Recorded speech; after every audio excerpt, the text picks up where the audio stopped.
Donc, voici ce que j'ai lu pendant le mois de juin. J'ai commencé le mois avec Lapin de Mona Awad. En fait, c'est une histoire d'horreur. C'est l'histoire d'une jeune fille qui s'appelle Samantha, qui est étudiante à l'université et qui ressent un certain dédain pour un groupe de filles avec qui elle doit travailler dans un cours de littérature. Ces jeunes filles s'appellent entre elles Lapin. On peut rapidement observer que Samantha, elle est un peu jalouse des lapins.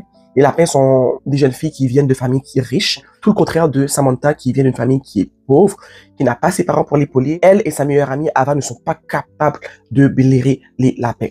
Mais il arrive que les lapins invitent Samantha à une de leurs soirées exclusivement lapin. À partir de là, il y a plusieurs choses qui vont arriver. Samantha va commencer à changer, elle va commencer à se comporter comme un lapin. Elle va perdre son amie Ava, va faire partie de plusieurs expériences magiques vraiment bizarres. C'est un livre que j'ai écouté, en fait, en format audio, et j'ai même essayé de le réécouter une deuxième fois, tellement j'étais vraiment perplexe et confuse de ma lecture, mais j'ai quand même beaucoup apprécié la lecture. Je pense que j'avais noté 3.5 sur 5. Le deuxième roman que j'ai lu pendant le mois de juin est un classique, et c'est Carmilla de Sheridan Le Fanu. C'est l'histoire de Laura qui vit dans un château avec son père.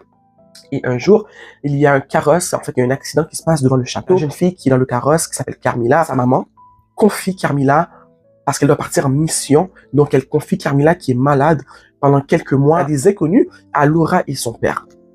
Laura et son père, qui sont très seuls dans leur château avec leurs deux servantes, femmes à tout faire, sont heureux de recueillir Carmilla chez eux, quoi. De là va suivre plusieurs situations étranges dans le village où habite Laura avec son père.